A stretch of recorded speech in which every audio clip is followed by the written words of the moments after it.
It's a sunny September morning, and 6-year-old Felix is about to start school for the very first time. In his arms is something enormous. A giant, colorful cardboard cone, almost as tall as he is, stuffed with treats. But here's the surprising part. This isn't the continuation of years of study. For Felix, today is where formal learning begins. Until this morning, his education has been mostly playing. In mud. In forests. With blocks and sticks and his own imagination. While some countries race toddlers into classrooms and entrance exams, Germany made the opposite bet. It decided, on purpose, to leave early childhood alone. Part 1, The Cone and the Late Start.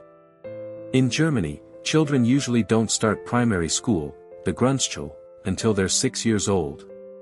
And that first day has a name, and a ritual. It's called Einschulung. The giant cone in Felix's arms is a Schultut, a school cone.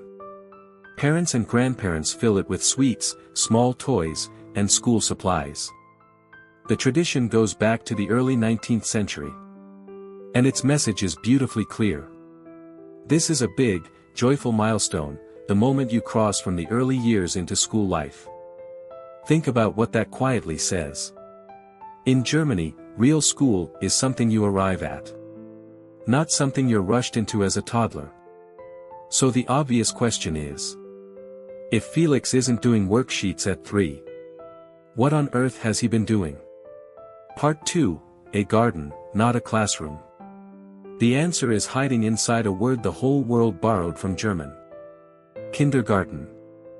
Literally, a garden for children. And that word is a philosophy in disguise. You don't drill a garden. You don't test a seedling. You give it light, space, and time, and let it grow. In Germany, Kita, daycare and kindergarten for kids roughly 2 to 6, is built around exactly that idea. Here's the part that surprises outsiders. Kindergarten in Germany isn't even part of the school system. It's not compulsory. And its main job isn't academics at all. Instead of reading drills, Felix's days were full of free play. Building, pretending, singing, arguing with friends, and figuring things out himself. To a stranger, it can look like German kids are simply behind. But that play wasn't a delay before learning. For Felix, the play was the learning. Part 3, School in the Forest. And some German children take that idea even further. Into a place that sounds almost unreal. The walled kindergarten. The forest kindergarten. Picture a kindergarten with no walls and no ceiling. Children spend their days almost entirely outdoors. In the woods, in the rain, in the snow, in nearly any weather. There are often no commercial toys at all.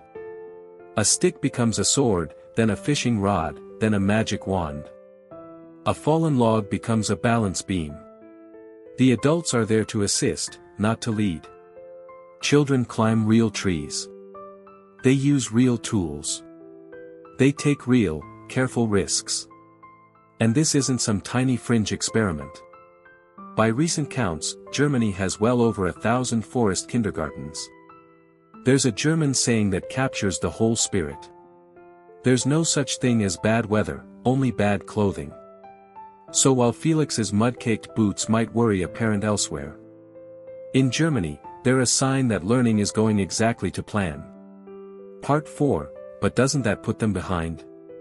Now for the question every anxious parent is shouting at the screen. Surely all that play means German kids fall behind. Right? Here's the twist, the evidence points the other way. When children from forest kindergartens move on to primary school, teachers report they're often ahead, in reading, writing, math, and social skills. And it's not just forests. A major German study compared 50 play-based kindergartens with 50 early academic ones. The children who had simply played later did better. Stronger in reading and math, more socially and emotionally adjusted, more creative. Broader research agrees. Studies have found that starting formal school a little later is linked to stronger focus and self-control. In one study, dramatically lower rates of inattention and hyperactivity years afterward. Why would less early academics produce more capable kids? Because play isn't the opposite of learning. Climbing teaches the body. Pretending teaches the mind. Negotiating a game teaches more about people than any worksheet. Germany didn't gamble childhood away. It quietly invested in the part of childhood most countries are now skipping. Part 5, the honest part. Now, let's be fair. Because this isn't a fairy tale either. A later start isn't a magic switch. What happens after those early years matters enormously. And Germany's own system gets much tougher, and more controversial, later on. In fact, not long after this gentle start. German children face something far more divisive, being sorted, surprisingly early, onto very different school paths. But that's a story for next time. And there are honest caveats here, too. Quality varies between kitas. Not every German child gets the idyllic forest. And you can't simply copy one piece of a system and expect the same results. So this isn't Germany solved childhood. But the core instinct is hard to argue with. That a young child has their whole life to be a student. And only a few short years to just be a child. Ending. So why do German kids start school later? Not because Germans value education less. The Schulthood alone tells you how seriously they take it. It's because they made a quiet, almost radical bet. That the early years are not wasted time to be optimized away. But the very soil the rest of a life grows from. A child building a fort in the rain isn't falling behind.